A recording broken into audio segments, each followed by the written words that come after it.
시청자 여러분 안녕하십니까? 목요일 뉴스원 시작합니다. 미국과 이란 간의 2차 종전 협상이 임박한 것으로 보이는 가운데 중재국인 파키스탄의 움직임이 바빠지고 있습니다. 협상 키맨으로 꼽히는 파키스탄군 총사령관이 이란을 방문했고 미국과 이란 양측이 합의에 근접하고 있다는 보도가 나오고 있습니다.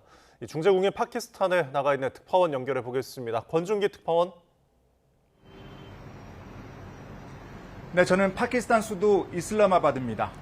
네, 파키스탄군 총사령관이 테헤란을 어젯밤에 방문했는데 종전 협상에서 중요한 임무를 띠고 있죠. 그렇습니다. 아심 무니르 파키스탄군 총사령관이 테헤란에서 아라그치 이란 외무장관을 만났습니다.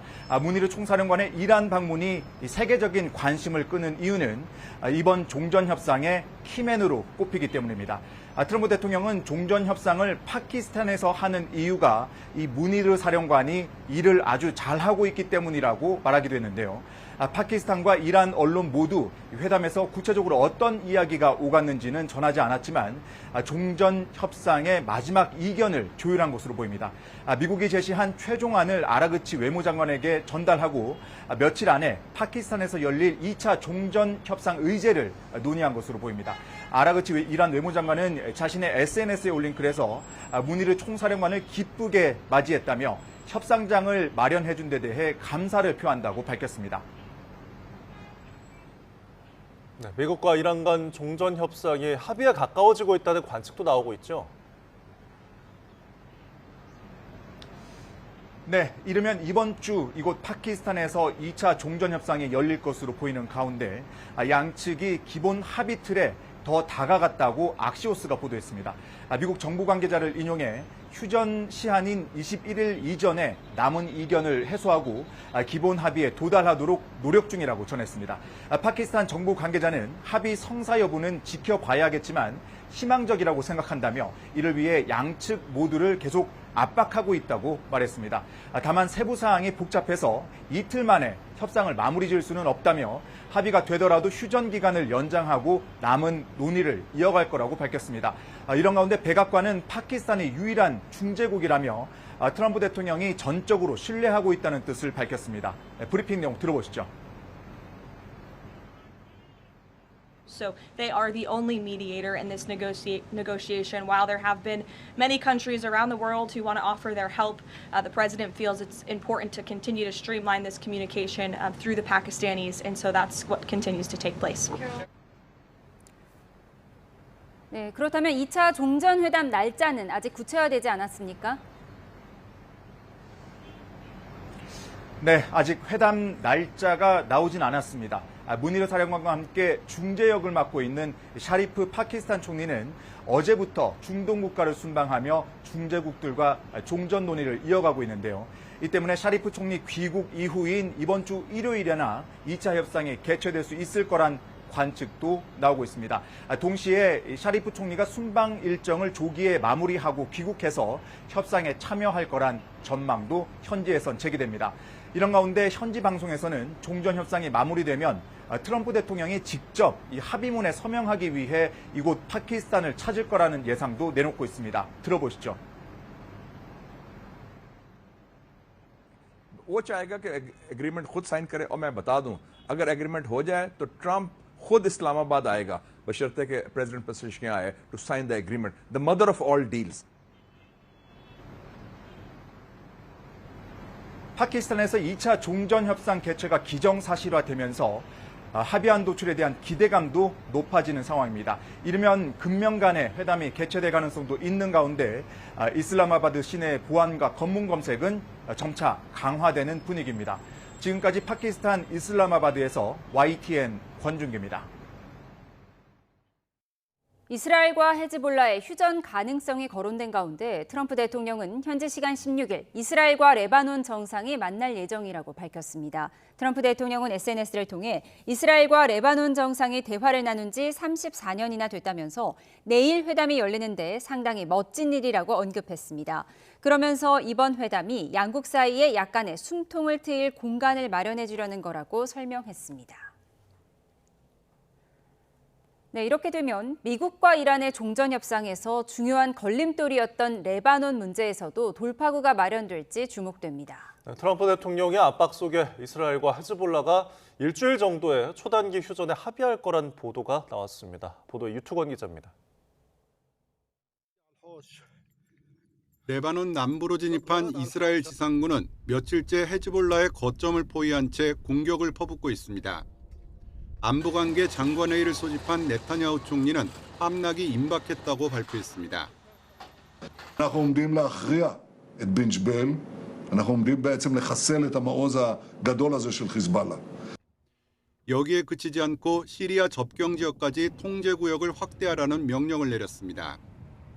하지만 이런 강경한 발언과 별도로 물밑에선 헤즈볼라와의 단기 휴전을 수용하겠다는 의사를 전달한 것으로 알려졌습니다. 헤즈볼라의 거점을 장악한 뒤엔 일주일 정도 공격을 멈추고 미국과 이란의 협상 상황을 지켜보겠다는 겁니다. 이스라엘군도 철수하지 않을 것으로 전해졌습니다.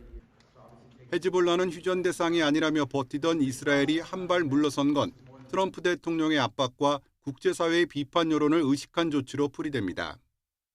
하지만 이스라엘은 이란의 농축 우라늄을 외부로 반출하는 게 종전의 선결 조건이라며 강경한 입장을 고수하고 있습니다. ולכן ארצות הברית וישראל הגדירו את הוצאת החומר מאיראן כתנאי סף לסיום המערכה. 협상 결렬에 대비한 군사적 압박도 늦추지 않았습니다.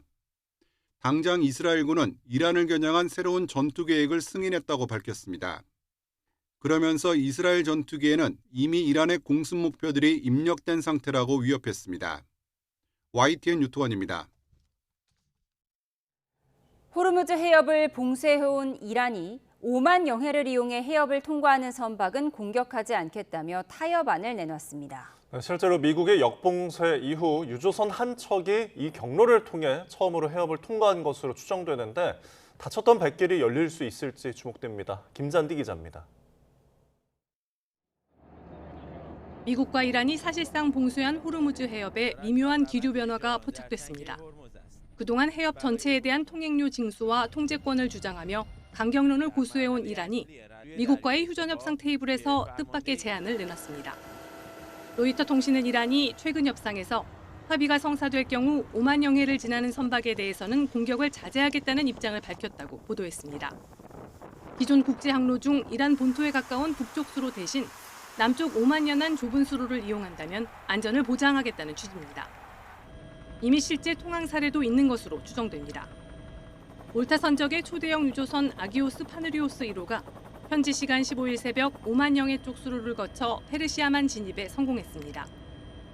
미군이 이란 항구로 향하는 선박들을 전면 봉쇄한 이후 유조선이 해협을 통과한 첫 사례입니다. 지난주 이란이 기뢰 위험을 이유로 자국 연안의 대체 항로를 이용하라며 지도를 공개했던 것과는 대조적인 모습입니다. 당시엔 이란의 통제와 통행료를 강요하며 압박했다면 이번엔 오만 영해 쪽 루트를 열어줌으로써 국제사회의 비난을 피하고 미국의 봉쇄망을 흔들려는 전략으로 풀이됩니다. 물론 이란이 해당 수역 내 기뢰 제거에도 동의할 것인지, 적국인 이스라엘 선박 등 모든 선박의 통항을 허용할 것인지 등 구체적 내용은 없습니다.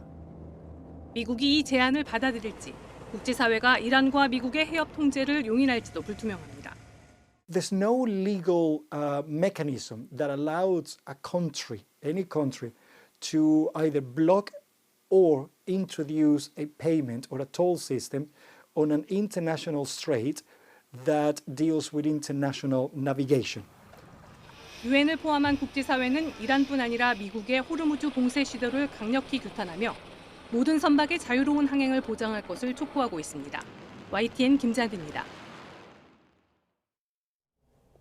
미국 민주당 하원 의원 9명이 피트 헤그세스 국방장관에 대해 권력 남용과 전쟁 범죄, 기타 심각한 불법 혐의로 탄핵소추안을 제출할 예정이라는 언론 보도가 나왔습니다.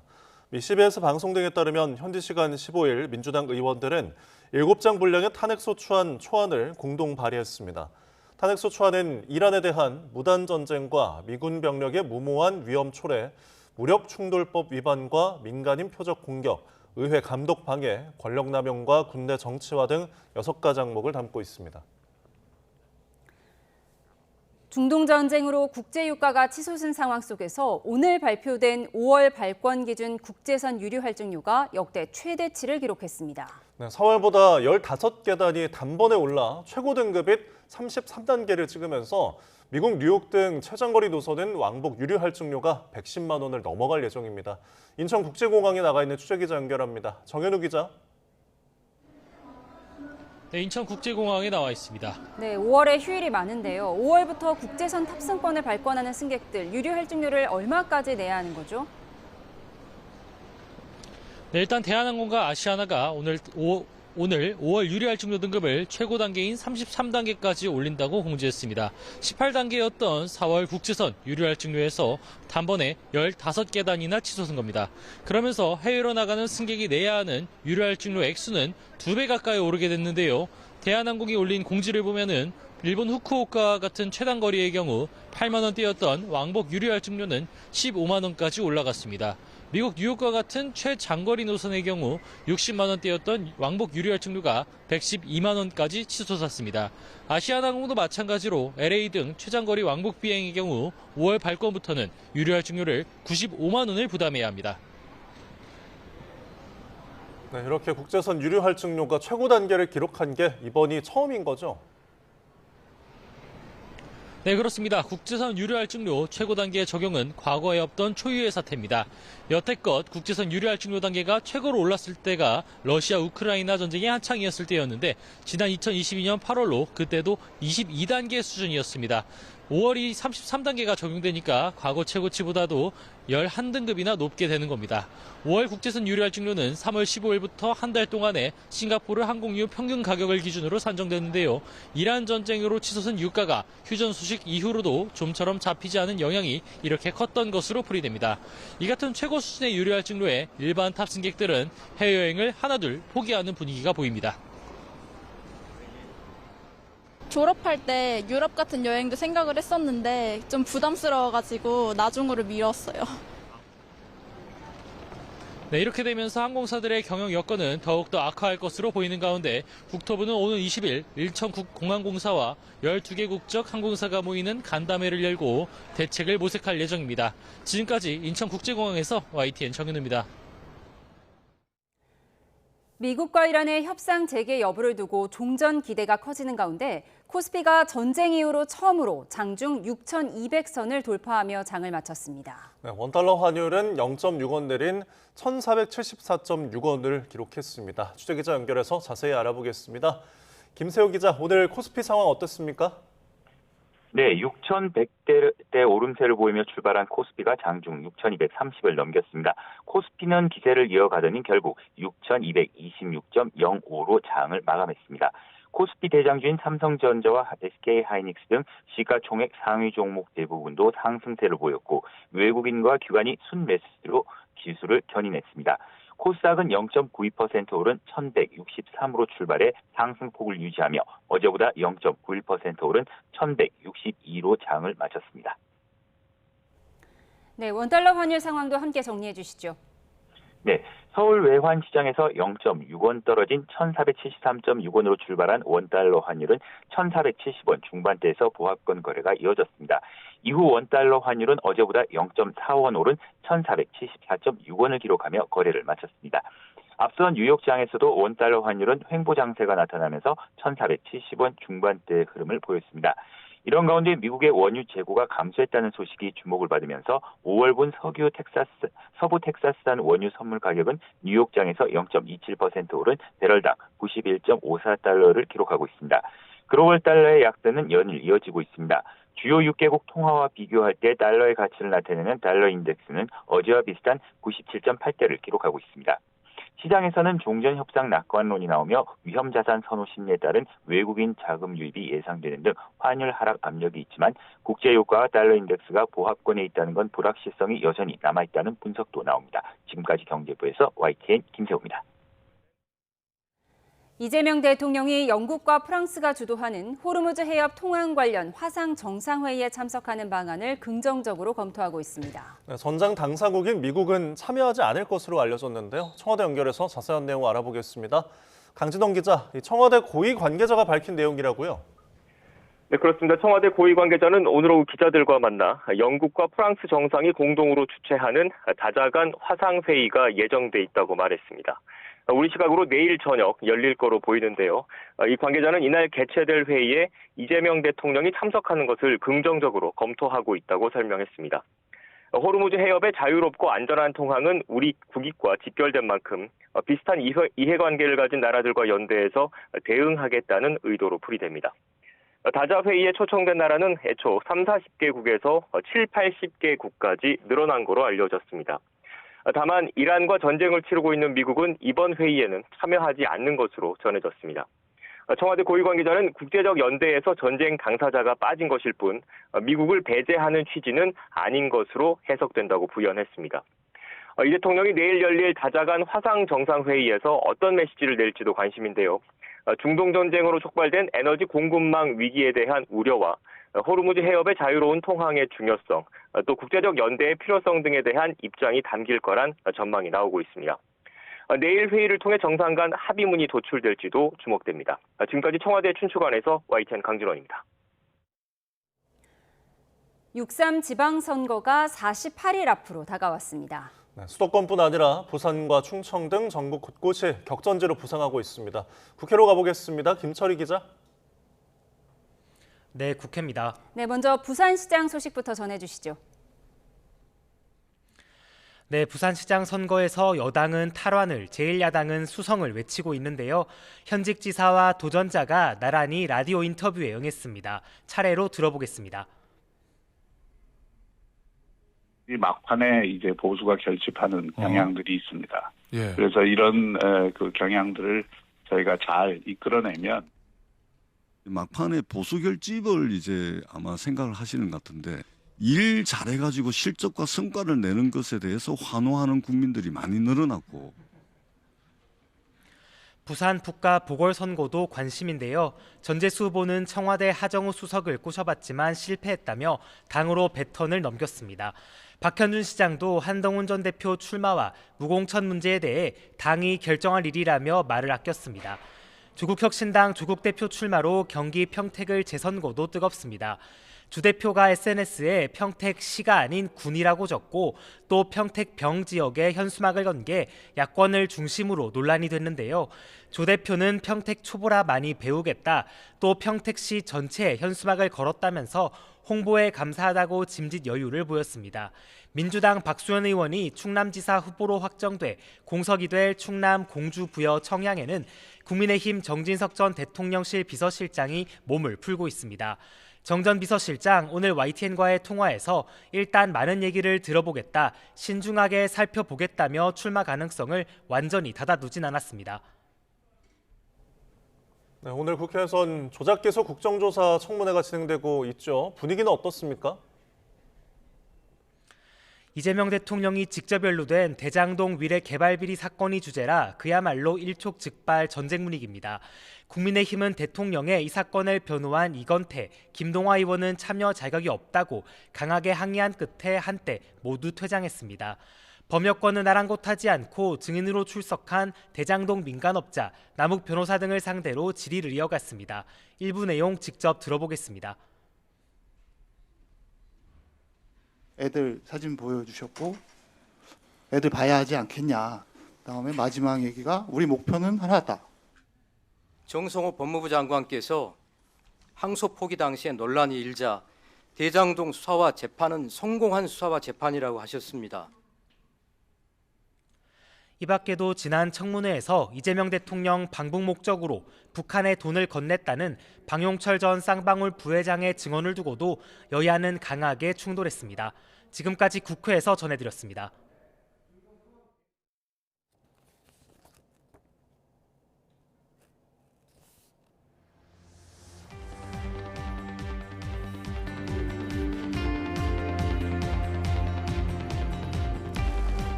어제 전쟁이 거의 끝났다고 한 트럼프 대통령, 이번에는 이달 말까지로 시점을 못 박아서 협상 타결 가능성이 높다고 말했습니다. 이란은 이미 꽤 심하게 두들겨 맞았다며 오는 27일 찰스 3세 영국 국왕이 미국을 국빈 방문하기 전에 전쟁을 마무리하겠다는 겁니다. 백악관도 미국이 휴전 연장 요청을 했다는 보도는 사실이 아니라며 협상 전망이 밝다고 강조했는데요. 트럼프가 판타스틱하다고 극찬했던 무니르 파키스탄군 총사령관은 테헤란으로 날아가 이란 외무장관을 만났습니다. 미국의 최종 안을 전달한 것으로 보이는데 만약 종전으로 이어진다면 트럼프 대통령이 직접 합의문에 서명하기 위해 파키스탄을 찾을 거란 예상도 나옵니다. 관련 영상 보고 대담 시작합니다. Is this war over? I think it's close to over, yeah. 이달 말까지 이란과 합의를 이룰 가능성이 오는 27일 시작되는 찰스 3세 국빈 방문 전에 중동 전쟁을 마무리하겠다는 Saw some reporting, again, bad reporting this morning that we had formally requested an extension of the ceasefire. That is not true at this moment. We remain very much engaged in these negotiations. 아라그치 이란 외무장관은 오늘 테헤란에서 미국과 이란의 협상을 중재한 아심 무니르 파키스탄군 총사령관을 만나서 공전 협상이 마무리되면 트럼프 대통령이 직접 합의문에 서명하기 위해 파키스탄을 찾을 거라는 वो चाहेगा कि एग्रीमेंट खुद साइन करे और मैं बता दूं अगर एग्रीमेंट हो जाए तो ट्रंप खुद इस्लामाबाद आएगा बशर्ते कि प्रेसिडेंट पेज़ेश्कियां आए to sign the agreement the mother of all deals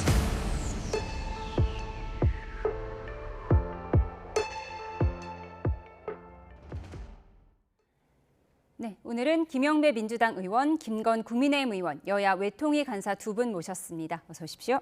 안녕하십니까. 네, 전쟁이 곧 끝날 거라고 했던 트럼프 대통령, 오늘은 이번 달 말이라고 시점도 특정을 했습니다. 백악관도 이제 휴전 연장은 없다라고 했는데 그렇다면 이제 정말 종전하는 걸까요?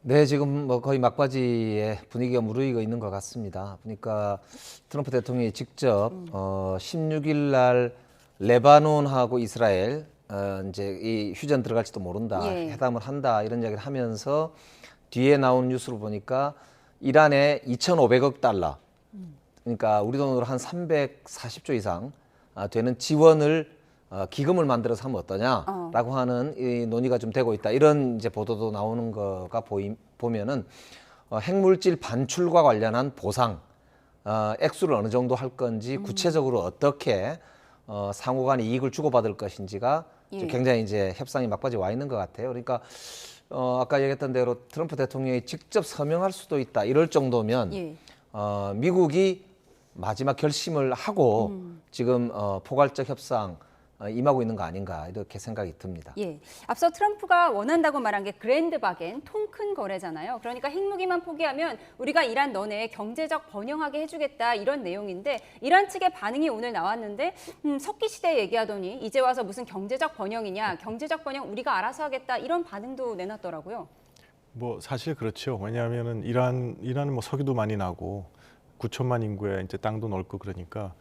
그 제재라든가 이런 그 장애 요소만 없으면 이란 자체로도 발전할 수 있는 건긴 한데 그렇지만은 이제까지 이제 아마 그 우리 김영배 간사님 말씀하신 그 돈도 전쟁 배상의 문제인데 그러니까 배상을 할 수는 없는 거니까 그거 대신에 이제 경제 협력이라든가 이런 카드로 이제 서로 얘기를 하는 것 같습니다. 근데 그 결과는 어떻게 될지 좀 지켜봐야 될 것 같습니다. 예, 일각에서는 말씀하신 것처럼 종전 협상이 잘 마무리되면 트럼프 대통령이 직접 파키스탄에 가서 서명식을 가질 수 있다. 만약에 미국 대통령과 이란 대통령이 나란히 서서 서명식을 한다면 이건 정말 역사적 순간이 될 텐데 트럼프 대통령 워낙 주인공 되는 거 좋아하니까요. 그러니까 이제 그게 죄송합니다. 형식적으로는 그렇게 서명하는 모습이 좋고 쇼의 의미는 있잖아요.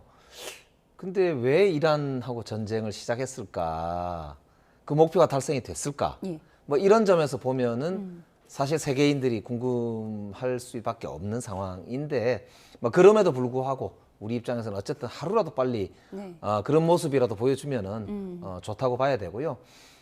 저희들도 사실 지금 뭐 국내 경제 문제로 아주 사실 걱정이 많잖아요. 그러니까 세계인들도 하루 빨리 그런 모습을 좀 보고 싶어 한다. 뭐 그런 점에서 저렇게 쇼라도 했으면 참 좋겠어요. 쇼라도 했으면 좋겠다. 그런데 이번 전쟁 종전의 가장 큰 걸림돌이 이스라엘이 레바논을 계속 때리는 그 부분이었잖아요. 근데 지금 그 두 나라도 이스라엘과 레바논도 단기 휴전에 돌입할 것이다 이런 전망이 나와요. 트럼프 대통령이 16일에 두 나라 정상이 만날 것이고 이게 34년 만이다. 나이스 이렇게 글을 올렸더라고요. 어떻게 전망하세요? 지금은 너무 이제 긍정적인 전망들하고 이렇게 좀 김치국 마시는 얘기들이 많이 나와서 저는 사실 협상을 많이 해본 입장에서는 조금 조심스럽습니다. 왜냐하면 뭐 그런 대로 그렇게 쉽게 이제 순조롭게만 흘러가는 법이 없거든요. 항상 다른 또 변수가 생기고 우여곡절이 있고 그런데 그래서 어쨌든 이 문제가 빨리 해결되는 것이 우리한테 이제 중요한 거니까 잘 지켜는 봐야 되는데 그래도 항상 좀 마음 한켠에는 이게 가다가 조금 이렇게 여러 우여곡절이 있을 수 있다는 생각 가지면서 보는 게 좋을 것 같습니다. 네, 나쁜 상황도 좀 염두에 둬야 된다는 조심스러운 입장이신데요. 2차 종전 협상도 파키스탄 이슬라마바드에서 열릴 가능성이 높아 보입니다. 파키스탄 실세로 꼽히는 무니르 군 총사령관이 트럼프의 총애를 듬뿍 받고 있기 때문인데 지금은 그의 복장까지도 관심입니다. 화면 함께 보시죠. Pakistan, and also I have to say my favorite field marshal from Pakistan, who's not here, but the prime minister is here, and you're going to give his regards. Where are you? 네, 이렇게 트럼프 대통령이 가장 좋아하는 야전 사령관이라고 표현한 인물 바로 아심 무니르 육군 참모총장입니다. 군부의 입김이 센 파키스탄에서는 사실상 차리프 총리보다도 강력한 권력을 갖고 있습니다. 그런데 1차 협상 당시의 복장 눈에 띕니다. 이란의 협상단을 맞이할 때는 전투복 차림이었습니다. 이는 이란의 항전 의지와 혁명수비대 군인 정신을 존중한다는 뜻이란 해석이 나오고 있는데요. 반면에 미국 협상단이 도착했을 때는 이렇게 말끔한 양복 차림입니다. 군에 대한 문민 통제의 원칙이 확고한 미국의 전통을 의식했다는 분석입니다. 양국을 존중하는 세심함을 엿볼 수 있는 대목인데요. 다가올 2차 협상에서 트럼프가 가장 좋아하는 이 야전 사령관 어떤 역할을 하게 될지 관심이 모아집니다. 네, 대통령이나 총리를 제치고 파키스탄 최고 실세로 꼽히는 무니르 군 총사령관. 트럼프가 정말 좋아하나 봐요. 오늘 백악관 브리핑에서도 또 언급이 됐어요. 일 잘한다고.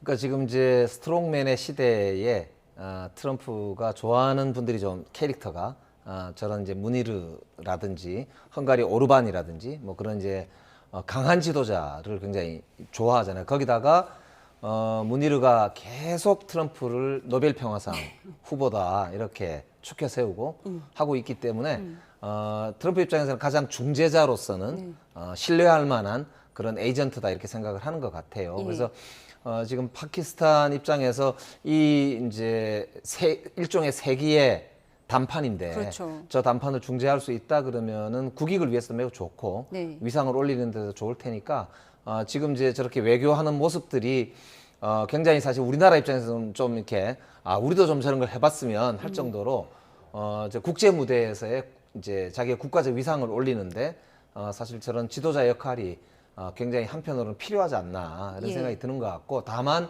한편으로 저렇게 군 지도자가 외교에서 힘을 쓰는 이 시대도 사실은 그렇게 썩 평화의 시대가 아니라서 굉장히 한편으로는 좀 안타깝기도 하고 그렇습니다. 네, 트럼프에게 노벨 평화상 받아야 된다고 추천했던 사람, 그리고 트럼프가 판타스틱하다고 칭찬했던 사람인데 지금 이란에 가서 이란 외무장관을 만나고 있거든요. 빈손으로 가진 않았을 거고 트럼프 대통령의 최종 안을 들고 갔을 거란 전망이 많은데 어떤 내용이 담겼을까요?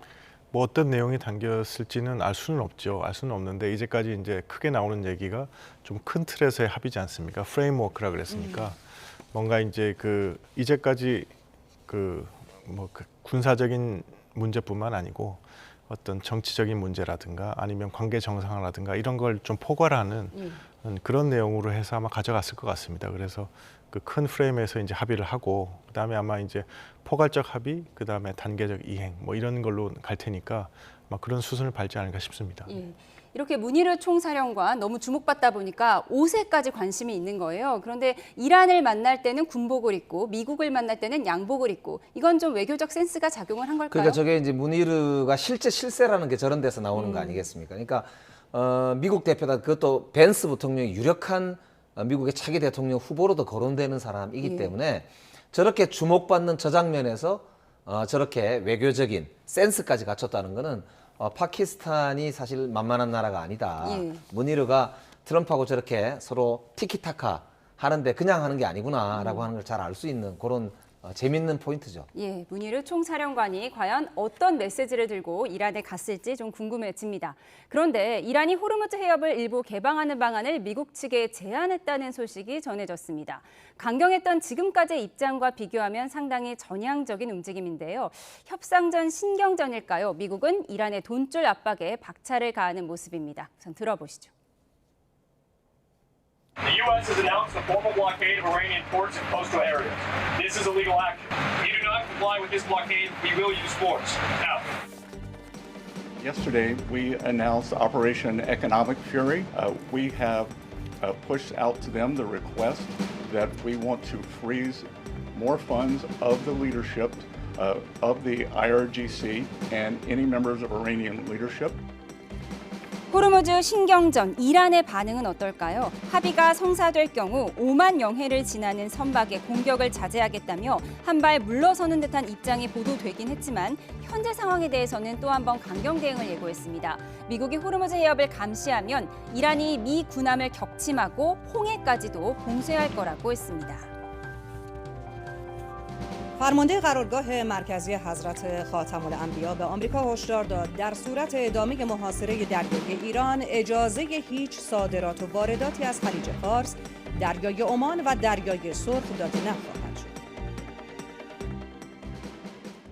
네, 이란이 호르무즈 관련 타협안을 내놨다는 건데요. 조금 전 봤던 그래픽을 좀 함께 보면요. 사실 그 호르무즈 해협 바다가 전부 이란 바다는 아닌 거잖아요. 그렇죠. 오만의 바다도 함께 있기 때문에 이제 오만 바다는 지나는 그 선박을 공격하진 않겠다는 거예요. 이거는 미국의 역봉쇄 조치가 지금 먹히고 있다. 이렇게 봐야 할까요? 저는 거꾸로 오히려 지금 미국하고 이란의 협상이 경제적인 보상 크기를 놓고 협상 중이다라는 걸 저걸 보면 알 수 있다고 생각해요. 왜냐하면 이란 입장에서도 무조건 호르무즈를 봉쇄하면서 우리가 죽기 아니면 살기로 덤비는 건 아니다. 때에 따라서 미국이 물러서기만 하면은 오만만을 통과하는 그런 이제 배들에 대해서는 우리가 허용할 용의도 있고 세계 경제를 우리가 방해할 생각은 없다. 그러니까 우리의 경제적인 이익을 보장해 주면 우리의 안전을 보장해 주고 그러면은 타협이 될 수도 있다. 이런 지금 저는 시그널을 보내고 있는 거고요. 또 한편으로는 또 강경 메시지를 내기 때문에 우리가 좋은 메시지를 냈는데도 그 카드를 받지 않는 거는 결국 미국이 싸우자고 하는 거 아니냐. 제가 그 이야기를 하고 싶어서 지금 마지막 협상 중에 카드를 서로가 던지고 있는 거 아니냐. 그렇게 생각이 돼요. 미군의 그 경고 교신 내용은 트럼프 대통령의 SNS에 직접 올렸거든요. 이것도 어떤 메시지를 주는 걸 텐데요. 그렇습니다. 한 10척을 돌려보냈다는 거지 않습니까? 그러니까 제가 봤을 때는 미군이 이제 역봉쇄 조치를 한 것이 상당히 먹혀들고 있다고 보거든요. 왜냐하면 그 역봉쇄를 한다고 그랬을 때는 이란이 그 엄청난 위협을 했습니다. 홍해를 막겠다부터 시작해서 미군 그 해군 함정을 공격하겠다.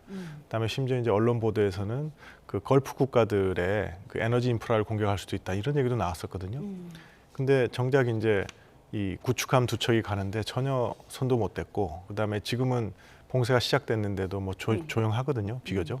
그러니까 그렇게 되다 보니까 이제 그 이란으로서는 어떤 새로운 타협안을 제시할 수밖에 없었는데 그게 이제 근데 오만은 풀겠다 이런 거죠. 근데 그것도 국제사회에서는 사실 받아들이기 힘듭니다. 왜냐하면 다른 말로 하면 자기 쪽에 있는 국제 해협은 통제하겠다는 건데 국제법에 맞지 않거든요. 그래서 국제 해협의 자유 통항이라는 게 확보가 돼야 되고 그다음에 거기 그 호르무즈 해협의 일부 구간들은 뭐 통항할 수 있는 구간이 한 2km밖에 안 돼서 한쪽만 한다든가 이런 게 좀 약간 의미가 없을 수도 있습니다. 그래서 원래 수심 깊은 곳으로만 가야 되는 배들이 있는 거죠? 그래서 그런 걸 전체적으로 봤을 때 아마 이제 조금 더 협의를 해봐야 될 것 같고요. 그다음에 더군다나 국제사회는 국제사회대로 지금 뭐 영국, 프랑스, 우리도 지금 참여할지 모르지 않습니까? 해가지고 호르무즈 해협의 자유 통항을 위한 어떤 이 조치를 취하기 위해서 회의도 하고 막 이러는데 아마 이제 저것대로 뭐 받아들이긴 힘들 것 같고요. 다만 이제 이란이 조금씩 물러나는 기미가 보이니까 그거는 긍정적이라고 봐야 될 것 같습니다. 근데 이제 그럼에도 불구하고 미국은 지금 아까 말씀드렸듯이 어떤 경제적 분노 뭐 해서 경제적으로도 더 압박하는 조치를 취하고 지금 군사력도 많이 강화시키고 있거든요. 그러니까 그 김영배 간사님 말씀하신 대로 양측이 지금 협상을 막 벌이면서도 이제 상대방에게 우리도 한 방이 있다는 걸 보여주기 위해서 지금 노력하고 있습니다. 그러니까 미국의 압박 때문에 이 5만 영해를 지나는 선박들은 우리가 터치하지 않겠다라고 한 발 물러섰지만 또 홍해라는 카드 우리 아직도 가지고 있다 이런 경고의 메시지 투트랙으로 볼 수가 있는 거겠죠. 그렇습니다. 근데 이제 홍해 카드는 별로 이렇게 뭐 위협적인 카드는 아닙니다. 왜냐하면 이제까지 홍해를 할 수 있는 게 그 후티 반군인데 이란과 동맹인데 후티 반군이 뭐 그렇게 적극적이지 않았거든요. 예. 그래서 그거는 일종의 약간 좀 뭐 너무 과도한 위협 뭐 그렇게 좀 볼 수 있겠습니다. 홍해 카드는 너무 우려할 필요가 없다라는 분석이셨습니다.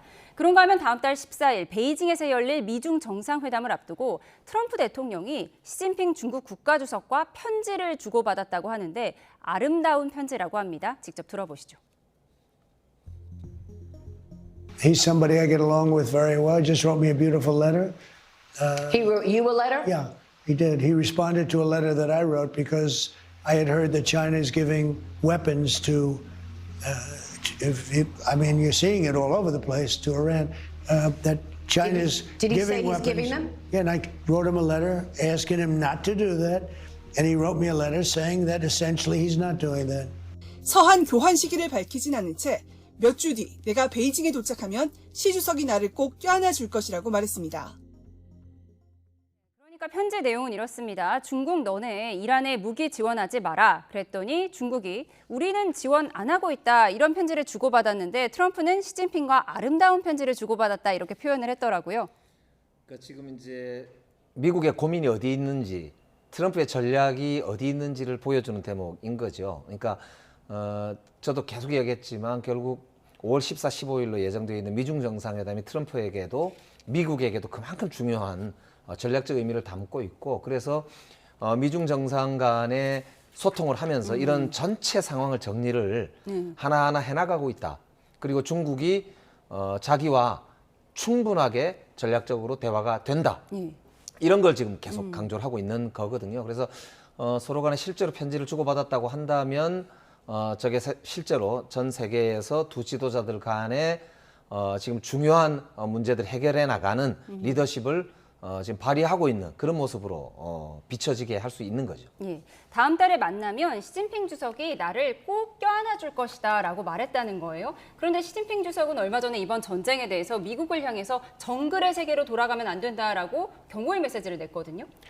근데 이제 이번에 그 미국이 호르무즈 해협을 역봉쇄하면서 사실 중국도 급해졌거든요. 그러니까 이란이 수출하는 원유의 90%가 중국으로 가서 하루에 100만 배럴이 이제 중국에 가는데 그게 이제 막히는 상황이지 않습니까? 그러니까 이 호르무즈 해협의 문제를 풀고 이란 문제를 빨리 종전으로 가는 것이 중국 칸데도 이제 급한 불이 된 거죠. 그러니까 중국도 미국과 협력해야 될 필요성이 생겼고 그래서 그러다 보니까 이제 저는 소통도 있는 것이고 그래서 전체적으로 분위기가 이제 중국이 협조적으로 나오고 있기 때문에 아마 이제 트럼프 대통령으로서는 뭐 5월 중순에 미중 정상회담에서 좋은 성과가 있을 걸로 예상하는 것 같습니다. 예. 그런데 트럼프 대통령은 나는 중국과 세계를 위해서 해협을 개방하고 있고 중국은 내가 이렇게 호르무즈 해협 통제하는 걸 상당히 좋아하고 있다라고 해석을 했어요. 그러니까 그게 이제 금방 김건 간사님 말씀대로 결국 그 호르무즈 해협을 많이 이용하는 나라가 아시아 국가들 아니냐. 그렇죠. 중국, 한국, 일본, 호주 뭐 이런 나라들이 결국 호르무즈 해협을 가장 많이 이용하니까 그 나라들이 책임져야 된다 이런 이야기를 수차례 했었단 말이죠. 그러니까 미중 정상회담을 앞두고도 이런 경제적인 이제 이익 관계를 따져서 중국이 그만큼 미국에 협조해야 된다 이런 이야기를 지금 하고 싶어서 그러는 거고 중국은 당연히 뭐 거기 일정하게는 호응하면서도 또 미중 간에 전략적인 뭐 이렇게 논의할 건 해야 되겠죠. 그러니까 트럼프 대통령이 지금 그런 이제 마지막 이란과 협상을 앞두고 최대한 자신의 치적을 좀 쌓으려고 하는 그런 모습들을 지금 계속 보여주고. 네, 전쟁을 정당화하고 있는데 다음 달 미중 정상회담에서 과연 시진핑 주석이 트럼프 대통령을 꼭 껴안아 줄지 지켜보도록 하겠습니다. 그런가 하면 트럼프 대통령이 자신을 예수와 동일시하는 듯한 AI 이미지를 올렸다가 신성 모독이란 비판의 게시글을 삭제한 일이 있었죠. 그런데 이번에는 예수에 안겨 있는 자신의 이미지를 올렸습니다. 확인해 보시죠. 네, 자신을 예수에 빗댄 신성 모독 논란을 일으켰던 트럼프 대통령. 이번에 올린 영상은 눈을 감고 있는 트럼프를 예수가 감싸 안습니다. 후광이 비치는 가운데 뒤에는 미국 국기가 펄럭이고 있죠. 앞서 자신을 예수에 빗댄 이미지를 올렸다가 신성 모독 논란이 일자 삭제한 뒤에 이틀 만에 올린 건데요. 급진 좌파 광신도들은 이것을 좋아하지 않을지도 모르지만 나는 꽤 괜찮다고 생각한다고 적었습니다. 다른 SNS에 게시된 이미지를 가져온 건데 해당 게시물에는 신께서 트럼프 카드를 꺼내신 게 아닌가 생각이 든다라는 문구도 함께 적혀 있었습니다. 그런가 하면 트럼프 대통령의 황당한 건강 철학이 알려졌습니다. 트럼프가 은색 라벨의 다이어트 콜라 즐겨 먹는 건 많이 알려진 사실인데요. 다이어트 콜라가 체내 암세포를 죽인다고 믿는다는 겁니다. 대통령은 다이어트 콜라를 잔디에 부으면 잔디가 죽으니까 체내 암세포도 죽일 거라고 주장한다는 전언이 보도됐는데요. 건강 정책을 담당하는 관료들이 식습관 개선을 권유했지만 트럼프 대통령은 패스트푸드와 탄산음료를 고집하며 자신만의 건강 철학을 고수하고 있다고 합니다. 네, 자신을 예수에 비유한 이미지가 논란이 되니까 이번엔 예수에게 안겨있는 사진을 또 올렸습니다. 그러면서 급진 좌파 광신도들은 좋아하지 않을지 모르지만 나는 꽤 괜찮은 것 같다라고 올렸어요. 그러니까 처음에 이제 본인을 예수로 묘사하는 사진을 올려서 아까 말씀드렸으니까 영어로 하면 blasphemy, 그러니까 신성 모독이라는 비판이 많이 들지 않았습니까? 근데 이제 그 트럼프 대통령의 지지자 중에 그 복음주의 기독교인들이 많습니다. 그러다 보니까 이제 본인이 신의 선택한 지도자다 이런 이미지를 만들기 위해서 그런 걸 했는데 그게 이제 역효과가 난 거죠. 그러니까 이번에는 그걸 좀 고쳐서 그러니까 이제 하나님이 선택한 듯한 그런 이미지를 이렇게 만들어 다시 올리면서 저런 걸 하는 건데 저것도 일종의 정치적 상징 조작에 속하는 건데 저는 이렇게 종교를 정치에 끌어들이는 건 뭐 좋은 거라고 생각하지 않습니다. 그러니까 저게 이제 보수 기독교 교단에서도 비판이 많았고 그렇죠. 특히 카톨릭 측에서 교황과 대립을 계속 했기 때문에 카톨릭 표들이 날아간다. 그래서 굉장히 이제 히스패닉 이 이제 미국에 많이 모여 있는 그런 주들에서 중간 선거에 해롭다 이런 이제 공화당 내 비판들이 또 많이 제기가 됐어요. 그래서 지금 소위 스윙 스테이트라고 할 수 있는 중부에 있는 백인들이 많이 모여 살고 히스패닉이 많은 곳에서는 이 중간 선거가 굉장히 걱정되는 상황이 된 거죠. 공화당이 속이 탄다고 하더라고요. 그렇습니다. 그러다 보니까 마이크 존스 하원 의장조차도 트럼프 대통령에게 이건 좋지 않다 이렇게 선언했다고 하니까요. 그런 점에서는 저렇게 예수에게 품에 안겨 있는 사진을 올리면서 상황을 반전시키려고 하는 그런 모습 아닌가 싶어요. 좀 수습해 보려고 하는 것 같은데 수습이 좀 안 되는 것 같습니다. 그런가 하면 콜라가 암세포를 죽인다. 콜라를 잔디에 뿌려보면 잔디가 죽으니까 우리 암세포도 몸속에서 죽을 것이다. 이런 좀 황당한 주장을 한다는 거예요. 뭐 이게 처음은 아니지 않습니까? 그 코로나 때도 소독제를 주사기에 넣어서 주사를 하면 뭐 코로나가 치료된다 이런 것도 하시고 그다음에 이제 본인이 임명한 보건장관이 그 백신 무용론을 주장하시는 분이거든요. 케네디 장관이. 그래서 좀 이게 의학적 상식으로 맞지 않는 게 많아서 저게 정책적으로 좀 큰 문제가 생기지 않을까 이런 염려를 계속 하고 있습니다. 그런데 지금도 이제 그런 기사가 그 중에 하나가 난 거죠. 이번은 뭐 귀여운 것 같습니다. 그런 거에 비하면. 네, 콜라가 체내 암세포를 죽인다는 황당한 트럼프 대통령의 건강 철학을 좀 짚어봤습니다. 그런가 하면 이번 전쟁의 미스터리, 모스타바 하메네이가 과연 어디 있을까 하는 거죠. 그런데 북한이 37년 전 모스타바의 아버지 알리 하메네이가 북한을 방문했던 생전 영상을 공개했습니다. 화면 보시죠. 네, 지난 15일 조선중앙TV가 방영한 기록 영화를 보시면요. 북한 평양공항을 통해 각국의 정상들이 잇따라 도착하고 있습니다. 북한 매체는 당시 상황을 이렇게 설명하고 있습니다. 들어보시죠. 만민이 우르르 징성하는 위대한 소령님의 사상과 용도에서 나아갈 길을 찾으려고 세계 여러 나라에서 친선사절들이 소령님을 끊임없이 찾아왔습니다. 네, 그리고 이어 등장하는 왼쪽 사람 보이시죠? 바로 이번 미국의 장대한 분노작전 공습으로 숨진 아버지 하메네이입니다. 큰 키에 지팡이를 들고 김일성과 나란히 서 있는 모습인데요. 북한 매체는 당시 북한을 공식 방문했다고 설명했습니다. 지난 1989년 5월 북한 노동신문을 보면 더 자세한 내용이 담겨 있는데요. 당시 이란의 대통령이던 하메네이가 방북해서 김일성 수령과 뜨거운 악수를 나눴다며 정상회담을 갖고 성대한 연회도 베풀었다고 이란과의 친분을 과시했습니다. 네, 조선중앙TV가 과거 김일성과의 회담을 위해 방북한 사절단 모습을 전했는데 이게 젊은 하메네이, 그러니까 지금 폭사한 하메네이의 모습인 거죠? 왜 공개했을까요? 지금 아마 하메네이 이제 일가죠. 그러니까 이렇게 이어지는 이란이 굳건하게 미국과 싸우고 있지 않느냐. 그러니까 우리 북한도 김일성 주석부터 시작해서 이 일가가 통치를 하고 있고 여전히 굳건하게 우리도 건재하다. 그러니까 우리 함께 미국에 싸우는 이렇게 여러 나라들이 있다. 이런 걸 굉장히 강조하고자 하는 것 같아요. 그러니까 미중 정상회담이 다가오고 최근에 왕이 중국의 외교부장이죠. 직접 북한을 방문했지 않습니까? 그러니까 그러면서 미중 정상회담 관련한 여러 가지 의논했을 것 같은데 그러면서 미국에게 전 세계에게 간접적으로 우리 북한이 건재하다. 뭐 이런 제3세계의 지도자 국가다. 뭐 이런 점, 이런 거를 좀 부각하고 싶어 하는 거 아닌가 싶습니다. 시점이 좀 공교로워요. 이게 1989년 37년 전 모습을 공개한 건데 지금 2차 대면 협상을 앞두고 영상을 공개했단 말이죠. 북한의 속내 어떻게 파악하십니까? 그러니까 기본적으로 이제 반미를 하는 국가니까 이제 저게 일종의 응원인 거죠. 뭐 이란에 대한 응원을 그런 형식으로 나타내는데 그렇기도 하고 또 저렇게 아까 말씀드렸듯이 그러니까 우리나라 지도자를 세계 지도자들이 줄줄이 찾아왔다고 얘기하는데 그렇게 찾아온 지도자가 많지가 않거든요. 자료 화면을 수집하다 보면 당연히 뭐 또 들어갔을 수도 있을 것 같습니다. 그리고 지금 후일담이 좀 전해지고 있는데요. 1차 회담 때 그 이란 대표단들이 사실은 이란에서는 모이지 못했던 사람들이라는 거예요. 암살 위협 때문에. 근데 오히려 미국 덕분에 모여서 이제 편하게 얘기를 할 수 있었다. 그래서 그 자리에서 모스타바 잘 살아있는지 서로 얘기를 나눴다는 후문도 있더라고요.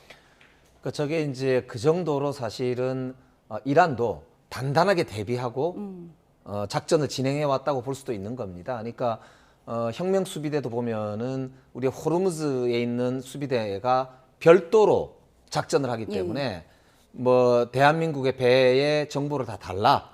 꼭 거기에 승인을 받아야 된다. 이렇게 얘기할 정도로 군대로서는 약간 이해할 수 없는 분권화된 모습 이런 걸 주장했잖아요. 그것처럼 지도자들이 모이지도 않고 흩어져 있으면서 작전을 수행해 왔다. 이런 점은 그만큼 저는 보면서 한편으로 이란이 오랫동안 이런 싸움을 준비하는 나름대로의 그런 체계적인 모습이 있구나 이런 점도 이제 있었던 것 같습니다. 아버지 하메네이의 영상이 이렇게 북한에서 방영됐는데 지금 모스타바 하메네이 아들이 지금 2차 협상에서는 뭐 결정적인 영향을 줄 수 있는 상황일까요? 그 모스타바 하메네이가 지도자니까 당연히 이 중요한 결정을 지도자가 해야 되겠죠. 보고를 받으면서 할 것 같은데 근데 지금 이제 건강 상태가 어떤 상황인지 저희가 알 수 없어서 조금 더 지켜봐야 될 것 같습니다. 알겠습니다. 2차 회담 날짜가 언제로 나올지 속보가 들어오면 전해드리도록 하겠습니다. 지금까지 김영배 민주당 의원, 김건 국민의힘 의원 두 분과 함께했습니다. 고맙습니다.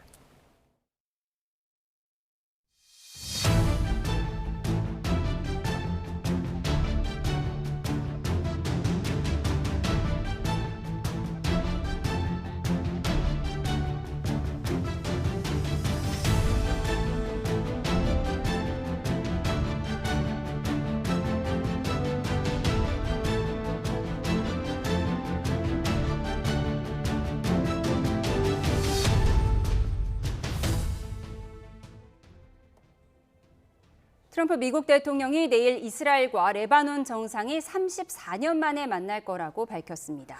다만 레바논 측은 회담 가능성을 부인하고 있는 것으로 전해졌습니다. 중동 현지에 나가 있는 특파원 연결합니다. 이준혁 기자. 네, 저는 지금 호르무즈 해협 근처에 있는 오만 무스카트에 나와 있습니다. 네, 트럼프 대통령이 내일 레바논과 이스라엘 정상회담이 열릴 거라고 말했죠. 네, 트럼프 대통령이 SNS를 통해 이스라엘과 레바논 사이 정상회담이 열릴 거라고 발표했습니다. 트럼프 대통령은 두 정상이 대화를 나눈 지 벌써 34년이나 됐다며 내일 드디어 만난다니 좋다고 밝혔습니다. 이어 이스라엘과 레바논 사이에 숨통을 트일 공간을 조금이라도 확보하려고 노력하고 있다고 적었습니다. 다만 알자지라는 레바논 측 소식통을 인용해 양국 지도자 사이 전화통화 가능성은 전혀 없다고 밝히는 등 트럼프 대통령의 게시글 이외에 회담에 대한 공식적인 발표는 없는 상황입니다. 알자지라는 정상회담이 아니라 휴전 발표나 양국 대사 간의 두 번째 회담일 가능성도 제기했습니다.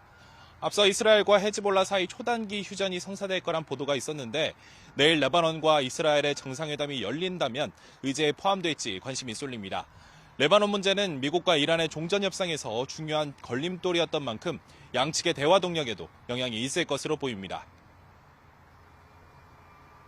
네, 호르무즈 해협 상황도 짚어보죠. 이란은 또 한 번 강경한 입장을 내놨다고요? 네, 이란 최고 지도자의 군사고문인 모센 레자에는 국영방송에서 미국이 호르무즈 해협을 감시하기로 결정하면 이란이 미 군함을 격침할 거라고 날을 세웠습니다. 이어 도널드 트럼프 미국 대통령은 호르무즈 해협의 경찰이 되길 원한다면서 그게 미국 같은 강력한 군대가 할 일이냐고 반문했습니다. 당신 군함들이 미사일 한 방에 격추될 것이고 미군의 큰 위험을 초래했다며 해협의 미국 해군 전력이 자신들의 미사일로 파괴될 수 있다고 경고했습니다. 이란이 미군의 역봉쇄 시행 초기에는 강경 발언을 자제하며 일시적인 수용을 검토한다는 보도가 나오기도 했습니다. 그러나 어제부터는 홍해 봉쇄 가능성으로 엄포를 놓으며 발언 수위를 높이고 있습니다. 일각에서는 종전 협상을 앞두고 대미 압박 수위를 끌어올리기 위한 전략이라는 분석도 제기됩니다. 네, 그럼 지금 호르무즈 해협 봉쇄 상황은 어떻습니까? 네, 미군 중부사령부는 봉쇄 시작 이후 현재까지 10척이 회항했고 단 한 척도 돌파에 성공하지 못했다며 구체적인 사례까지 공개했습니다. 이란 국적의 화물선이 이란의 반다르 아바스를 떠난 뒤 이란 해안선을 따라 이동하면서 봉쇄를 회피하려 한 사례였는데요. 이에 유도 미사일 구축함인 USS 스프루언스가 성공적으로 해당 선박을 회항시켰다고 전했습니다. 미군의 거듭된 발표에도 불구하고 일부 선박이 봉쇄망을 돌파했다는 의심은 꾸준히 제기되고 있습니다.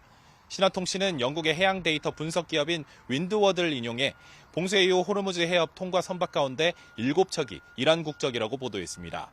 미국 제재 대상인 초대형 원유 운반선이 이란 연안을 따라서 호르무즈 해협을 지나갔고 이란 국적의 상륙정도 해협을 통과해 오만으로 가는 모습이 포착됐다는 겁니다. 해당 기업은 단속이 강화되는 가운데 미국의 봉쇄가 실시간으로 선박 행동에 영향을 끼치기 시작했지만 해협 통항을 완전히 차단하지는 못하고 있다고 봤습니다. 로이터도 제재 대상인 초대형 유조선 RHN호와 알리시아호가 호르무즈 해협을 통과했다고 전했습니다. 지금까지 오만 무스카트에서 YTN 이준엽입니다. 도널드 트럼프 미국 대통령이 이달 말까지 이란과 합의할 가능성이 높다며 전쟁이 곧 끝날 것으로 예상했습니다.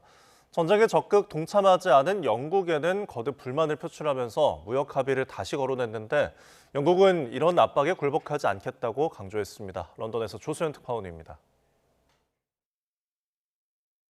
미국과 이란의 2차 협상설 속에 트럼프 대통령이 종전에 대한 기대감을 거듭 표했습니다.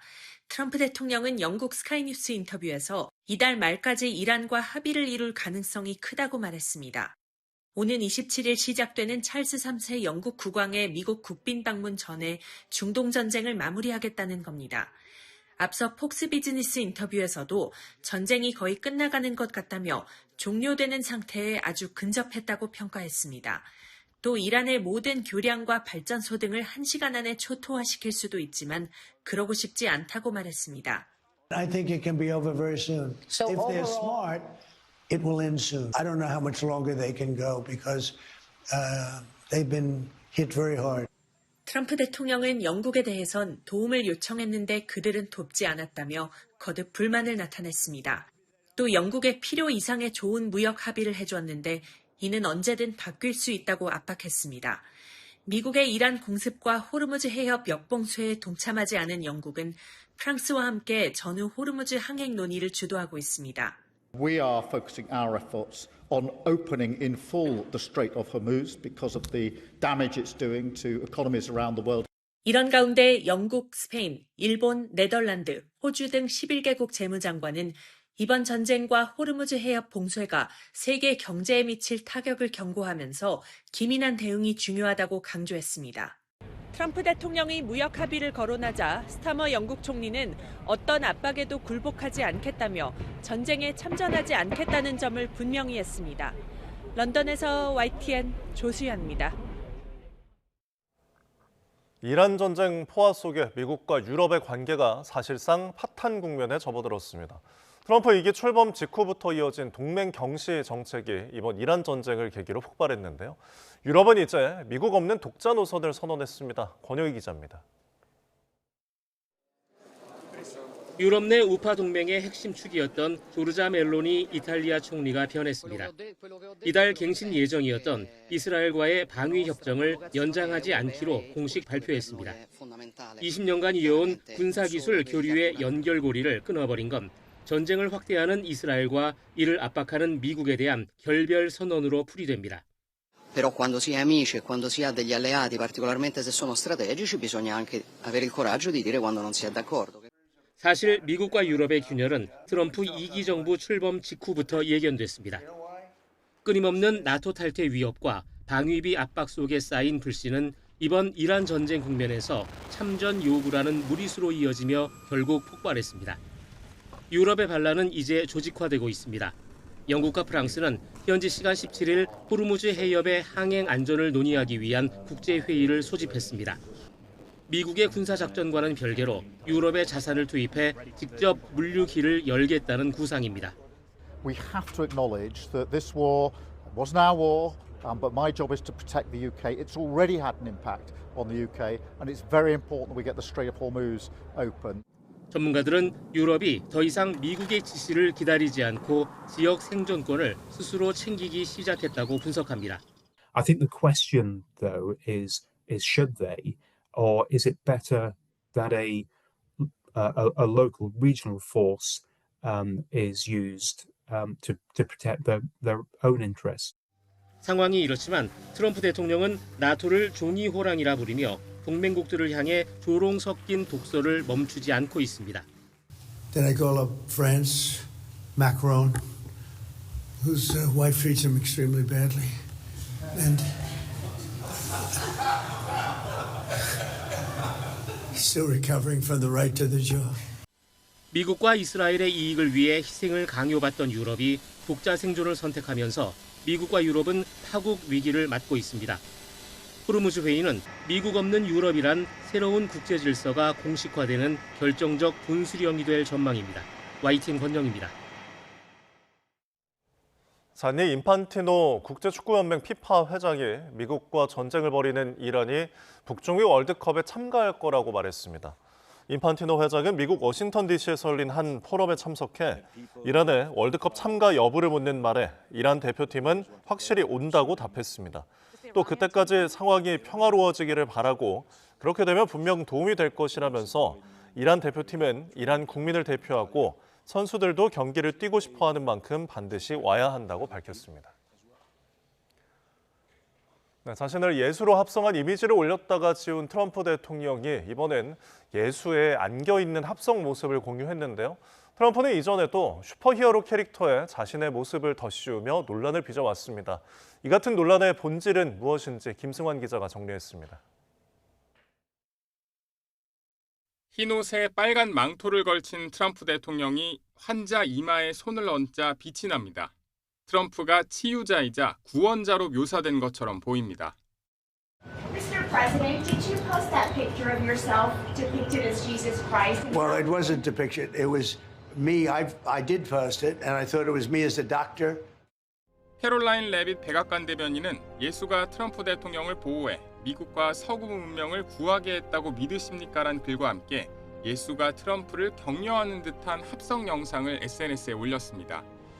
웹상에는 트럼프와 예수의 모습을 패러디한 영상이 본물 터지듯 나왔습니다. 언론의 중심에는 항상 본인이 있어야 된다는, 자기가 항상 자신이 주목받아야 된다는, 항상 자기가 제1인자가 돼야 된다는 이런 부분에 대한 어떤 그 의식이 굉장히 센 분이 아닌가. 트럼프 대통령을 특별한 존재에 빗댄 이미지 연출은 이번뿐만이 아닙니다. 백악관은 지난해 영화 슈퍼맨 개봉에 맞춰 트럼프를 이민자들로부터 미국을 구하는 슈퍼맨으로, 콘솔 게임 헤일로의 주인공을 합성해 전사 캐릭터 마스터 치프로 만들었습니다. 예수, 슈퍼맨, 마스터 치프. 종교적 구원자부터 대중문화 속 영웅까지 공통점은 하나입니다. 위기를 해결해줄 존재라는 겁니다. 대중이 영화 속 슈퍼 히어로에 열광하듯 대통령의 이미지를 소비하게 하려는 전략이라는 해석이 나옵니다. 메시아의 어떤 리더십을 강조하기 위해서 저런 것을 했던 것 같은데, 이것은 좀 어떤 전쟁의 정당화를 좀 주장하기 위해서, 그러니까 악에 맞서서 평화를 수호하는 모습을 그리기 위해서. 워싱턴 포스트는 트럼프의 예수 연상 AI 이미지를 치유자, 구원자, 권위자의 상징을 한꺼번에 덧씌운 과잉된 자기 연출이라고 비판했습니다. 정책과 성과로 평가받는 선출 권력이 아니라 비판을 넘어선 비범한 존재로 인식되길 원한다는 점에서 국가 지도자가 스스로를 구원자로 바라보는 시각은 위험하다는 지적이 나옵니다. YTN 김승환입니다. 가톨릭 교회 수장 교황도 한 명의 야구 팬일 거란 생각 해보셨나요? 교황 레오 14세와 프로야구 팀의 이색적인 콜라보가 탄생했는데요. 화면 함께 보시죠.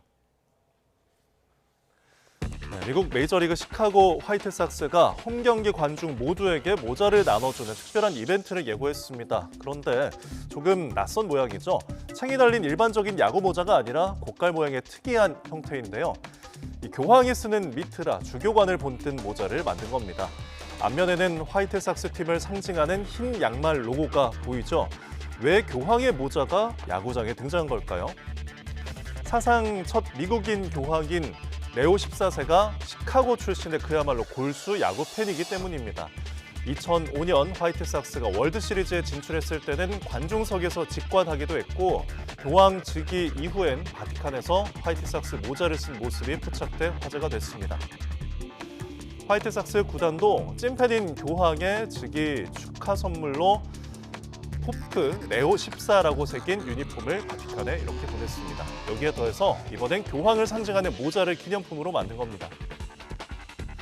자, 이번 행사는 미국 건국 250주년 기념식 참석을 위한 교황의 방미 일정에 맞춰 기획됐습니다. 하지만 이란과의 전쟁에 비판 목소리를 내온 교황과 트럼프 행정부 사이의 냉랭한 기류 탓에 교황과 고향 야구 팬들의 만남이 실제 이루어질지는 불투명합니다.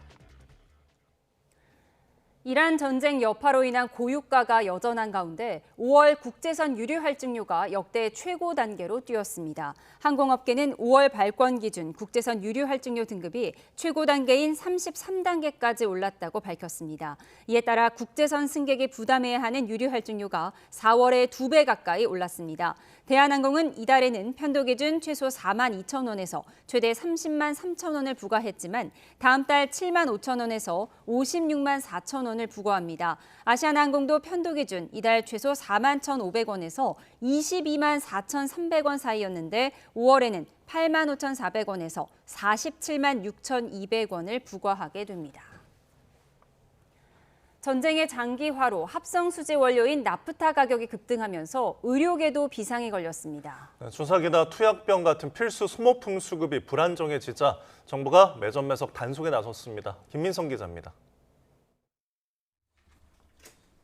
병원에서 사용하는 갖가지 소모품이 쌓여있는 창고입니다.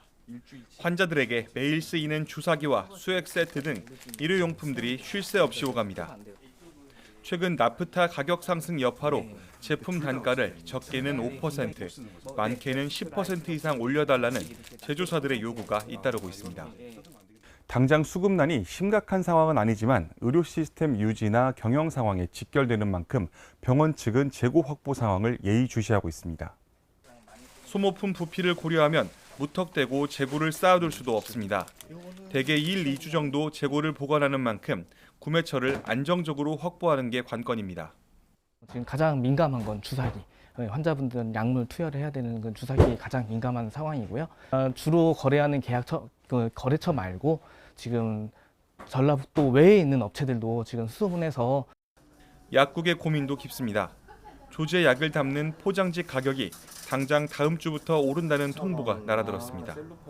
시럽을 담는 플라스틱 투약병은 구하기조차 힘들어 주변 약국끼리 물량을 빌려 쓰는 진풍경까지 벌어집니다. 만약에 조제 용품이 없어지면 조제를 당연히 못하게 되겠죠. 이제 공급이 원활하지 않고 수량이 제한이 붙다 보니 이걸 원활한 공급을 위해서 약국 간에서 약간 서로 도움을 주는. 사태가 심상치 않자 정부는 주사기와 주사침 등 일부 의료 소모품에 대해 매점 매석 행위 금지 고시를 발령했습니다. 식약처와 전국 지자체는 이번 주부터 종합병원 등을 대상으로 재고량과 사재기 여부를 살피는 현장 조사에 착수했습니다. YTN 김민성입니다.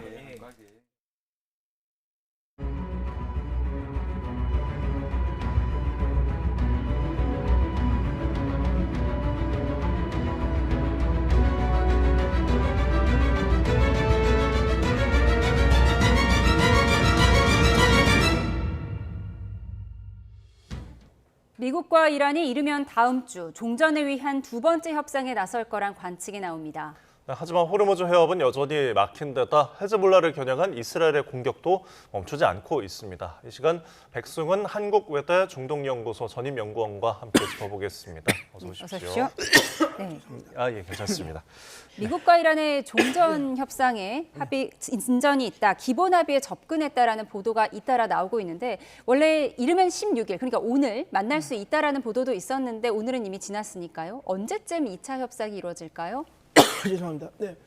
지금 그 중재자 역할을 했던 그 파키스탄 총리가 18일에 이제 그 중동 3국을 다 순방하고 돌아오게 됩니다. 그래서 그리고 지금 이란 측에서도 금토일을 일정을 비워놨다고 얘기를 하고 있고 해서 아마 18일 지나고 나서 아마 이번 주 일요일이거나 아니면 다음 주 초, 그러니까 20일 화요일이 이제 20일 협상 마감일이거든요. 네. 그러니까 정전 그 마감일이거든요. 그래서 그 전에 휴전 마감일이거든요. 그래서 일요일, 월요일 그 사이에 벌어지지 않을까 생각하고 있습니다. 일요일, 월요일 사이를 조금 짚어주시긴 했는데 그 언급하신 것처럼 21일이 이제 휴전의 이제 마감 기한이긴 한데 협상으로 좀 그게 연장될 수도 있다 이런 관측도 있긴 하거든요. 지금 백악관에서는 그런데 별도의 기한은 요청하지 않았다라고 밝힌 상황이긴 한데 뭐 시한 내에 그만큼 타결할 수 있다는 자신감인지 아니면 좀 압박인지 어떻게 해석하십니까? 저는 두 개가 다 있다고 보는데요. 트럼프 대통령이 이제 어떻게 보면 압박 카드로 쓰고 있는 것이죠. 그 이란에게 더 이상의 시간을 끌 수는 없으니 21일 안에 어느 정도 합의를 갖고 와라. 그러니까 근데 그게 저는 좀 아직도 좀 의문점이 있는 것이 뭐냐면 지금 그 특히 그 이란과 지금 미국이 이야기 나고 있는 안이 그랜드 바게닝 정말 많은 것을 이야기를 하고 있거든요. 그런데 이걸 모든 것을 지금 그 하루 만에 그리고 이틀 만에 이거를 완성하기는 쉽지는 않습니다. 특히 그냥 핵 문제만 하더라도 어떻게 동결을 할 것인지 지금 양측이 동결하겠다라고 하는 얘기는 이제 우리가 다 나왔는데 어떻게 동결하고 연수는 어떻게 할지 그다음에 그 동결하기 위해서 앞에 선수돼야 될 것이 이미 60% 농축한 우라늄을 어떻게 처리할 것인지, 희석은 어떻게 할 것인지, 그 과정에서 누가 참여해서 할 것인지. 왜냐하면 그 우리가 뉴클리어 서포트 그룹이라고 이제 농축 우라늄이나 이런 그 희석을 시킬 때, 그리고 그걸 관리하고 빼낼 때, 그럴 때 그 소위 말해서 그 5개국, 그가 유엔 안보리 의장국 그 영구 의장국 5개국, 그러니까 핵을 다 개발할 수 있는 그 국가들이 들어가서 하거든요. 보통 프랑스가 많이 이렇게 중간에서 이렇게 역할을 하는데.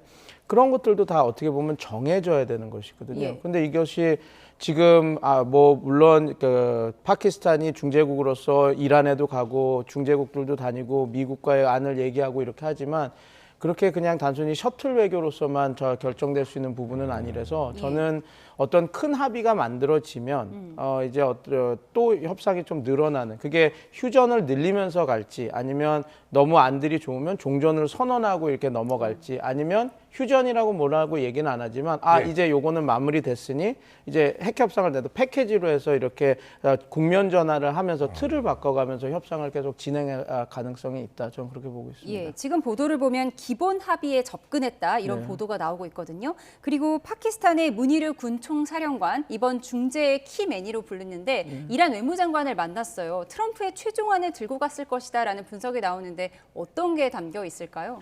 아마 그 트럼프 대통령의 최종안은 그걸 겁니다. 지금 경제 패키지와 그 핵 관련한 걸 연결을 해서 그러니 이제 이란이 원하는 그러니까 그 동결에 미국이 원하는 동결 연수와 어떤 그런 안들이 들어가 있을 거고 만약에 그걸 받아들여 주면 뭐 벤스 부통령에서도 입에서도 나왔지만 아마 그 깜짝 놀랄 만한 경제적 유인들을 이렇게 제공을 할 거라고 봅니다. 네. 그리고 이번에도 2차 협상을 하게 되면은 장소가 여전히 파키스탄 파키스탄 이슬라마바드로 좀 점쳐지고 있는데 지금 저희 특파원의 전원에 따르면은 굉장히 지금 뭐 경비가 좀 삼엄해지고 뭔가 분주하게 준비가 되는 것으로 좀 전해지고 있더라고요. 그런데도 지금 파키스탄이 이렇게 장소를 제공하고 테헤란으로 날아가서 중재를 하는 이유 어디에 있다고 보십니까? 어떻게 보면 이게 그 파키스탄 입장에서도 핵심 이익입니다. 왜냐하면 파키스탄도 이란과 파이프라인으로 연결해서 그 가스나 석유를 이렇게 이동하는 그런 것들이 있고요. 그리고 중국과도 연결이 잘 되어 있습니다. 그래서 우리가 아마 들어보셨을 겁니다. 중국과 파키스탄의 경제회랑, 그러니까 파키스탄 중국 쪽 경제회랑 있고 과다르항이라고 해서 어떻게 보면 호르무즈 해협 앞에 큰 항을 만들어서 1대1로와 연결해서 가는 항을 만들려고 하고 있거든요. 그런데 이제 호르무즈 해협이 지금 이렇게 전시 상황이 되면 어떻게 보면 파키스탄의 어떤 국책 사업인 이런 그 물류망의 허브 항을 만들어서 여기서 자기네들이 어떤 역할을 하겠다라는 것이 다 멈추게 되는 상황이기 때문에 자기 국익을 위해서 이렇게 참여하는 부분도 있고 또 외교적 측면에서도 이제 공간들을 봤던 거죠. 오만은 요번에 실패 1차 그 핵 협상에서 그 제네바에서 있었던 1차, 2차, 3차를 실패하지 않았습니까? 그리고 카타르는 지금 가자 관련해서 하고 있고요. 그러니까 지금 카타르와 오만이 원래 지금 중동 국가 내에서 그런 중재자 역할을 했는데 지금 다들 하는 거.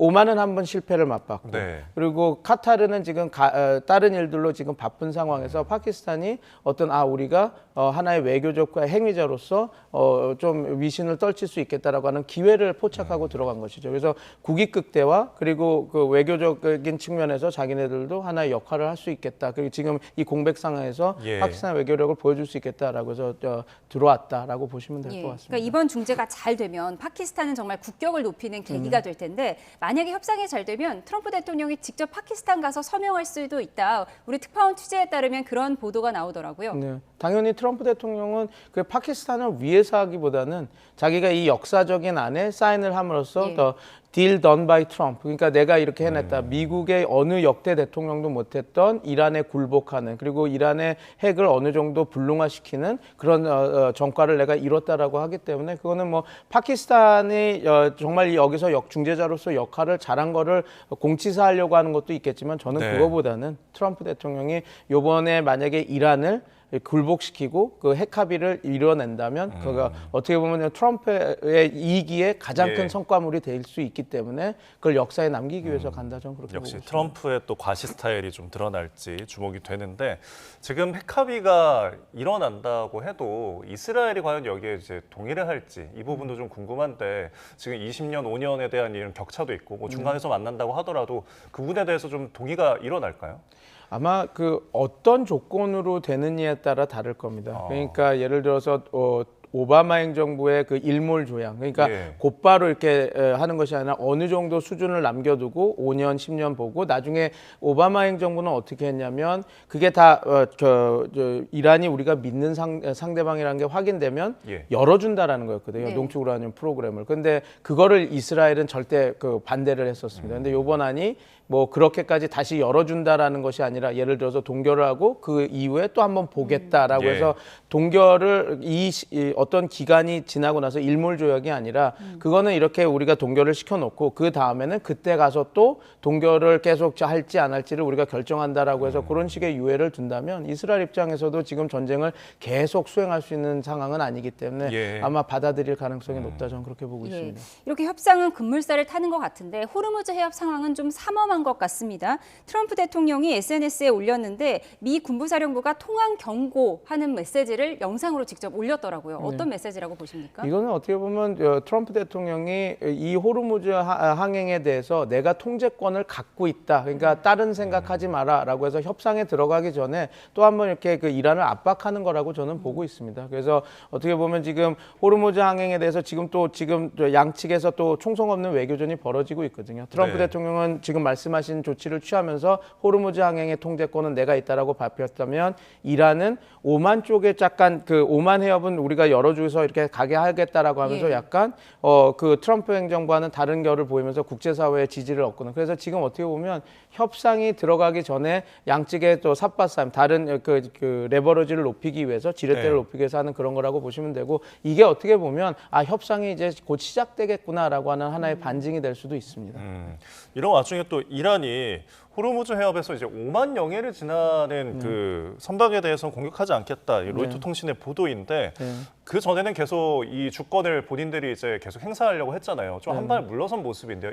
이건 어떻게 해석하십니까? 근데 이게 원래 1968년부터 이어진 양측 분리항로 조약으로 계속 되고 있었던데 이번에 전쟁이 전시상을 해서 이란이 먼저 이렇게 더 자기네들이 더 통제권을 더 세게 쥔 거거든요. 근데 이게 있습니다. 어떻게 보면 아까 말씀드린 것처럼 지뢰 때는 유지하되 자기네들이 이렇게 우리 쪽은 우리가 항행을 잡고 있겠다. 그리고 오만측 해역으로 나가는 길은 뭐 지금 미국이 들어가서 기회가 없다. 뭐 소외 작전을 했다라고 하지만 어찌됐건 불안정한 지역으로 있으니까 어찌됐건 이걸 열어더라도 지금 단기간은 그 선박들이 나가려면 이란이 제시한 이란 쪽 영해에 더 가까운 쪽으로 붙여서 나갈 거거든요. 그래서 지금은 뭐 크게 실효성이 없는데 어떤 그 완화책으로 국제사회의 비방을 좀 줄이기 위해서 이렇게 한 거고요. 그다음에 이게 어떻게 보면 전 눈 가리고 아웅하다라는 생각이 들었던 게 오만 해협을 인정을 해주고 그렇게 아까 말씀드린 대로 1968년부터 이어진 양측 분리항로로 이렇게 됐는데 늘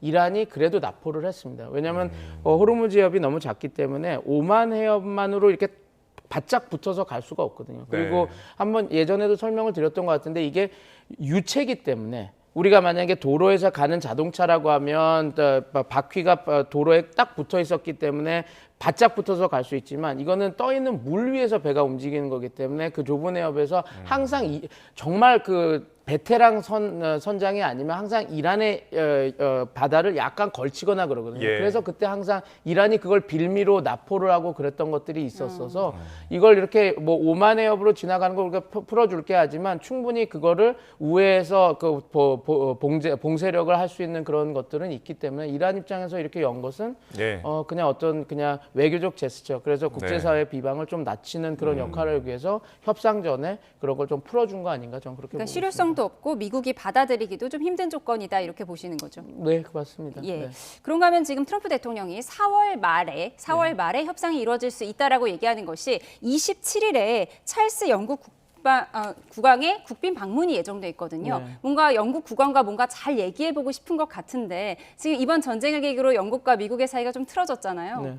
그래서 그런 부분도 있고 저번에도 한번 말씀드린 것처럼 4월 29일이 트럼프 대통령이 그러니까 미 의회 승인 없이 전쟁을 할 수 있는 그 마지막 날이기 때문에 그 여러 가지 변수들이 이렇게 맞아가면서 4월 말에 이렇게 한다고 얘기하는 것 같습니다. 그리고 또 하나가 더 있는 게 우리가 다 아는 것처럼 중국의 그 한 번 미뤄진 중국과의 그 정상회담, 미중 정상회담이 5월 14일, 15일 열리니까 4월 말쯤에 거의 좀 마감이 돼야 중국에 대한 협상을 2주 정도 준비하고 그 호르무즈 해협이나 이란에 관련한 것들이 어떻게 정리돼야지.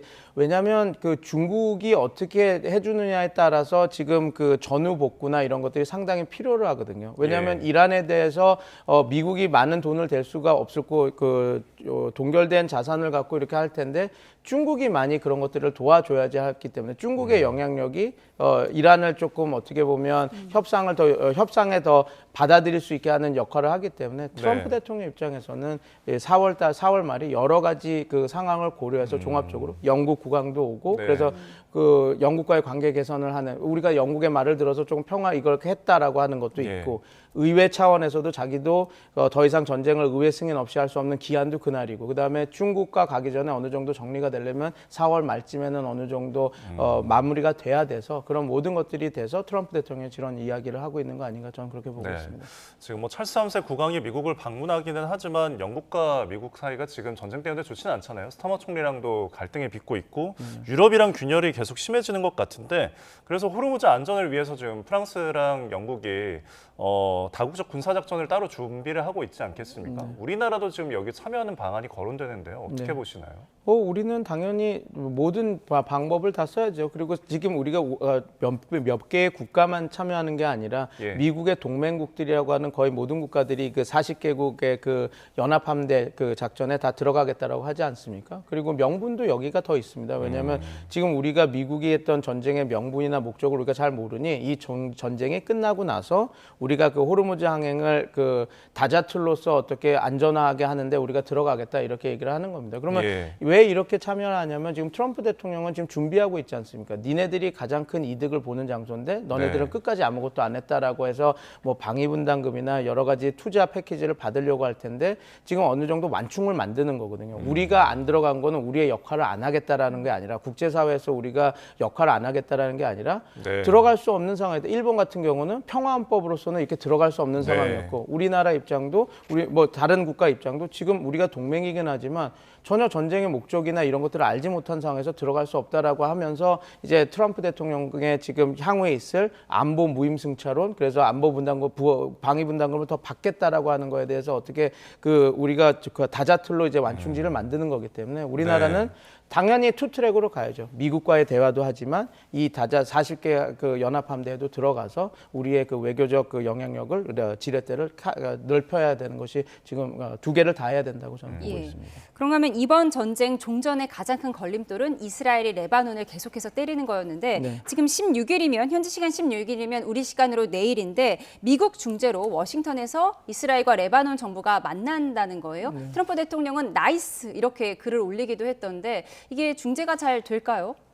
모르겠습니다. 진짜 아윤 대통령이 레바논 대통령이 올지 아니면 지금 다른 보도에서 나오는 것처럼 그냥 대사들이 그 잠깐 와서 얘기를 할지 그 수준이 다를 것 같습니다. 뭐 역사적이다 이렇게 얘기가 되려면 각 국가의 수장이 만나야 됩니다. 그러니까 예를 들어서 네타냐후 총리와 뭐 그 아이윤 대통령이 만나서 뭔가 레바논과 이스라엘의 관계 개선을 한다 그러면 당연히 지금 얘기한 것처럼 몇십 년 만에 하는 역사적인 거다라고 얘기할 수 있겠지만 뭐 저번에 그 루비오 그 국무부 장관과 같이 있었던 그냥 주미 레바논 대사와 주미 이스라엘 대사가 만나서 이렇게 하는 것이라면 그 정도까지의 수사로 이야기할 거린가는 좀 몰라서 근데 지금 그 조금 충돌하고 있습니다. 뭐 대통령하고 최고 수장이 만나는 것처럼 얘기하는데 알자지라 보도를 보면 그렇지 않다라고 얘기가 계속 나오고 있거든요. 전화도 안 했다라고 하고 있으니까요. 그래서 그거는 좀 더 지켜봐야지 제가 그 효과나 이런 것들을 좀 제대로 분석해 드릴 수 트럼프 혼자 이렇게 먼저 발표한 건가요?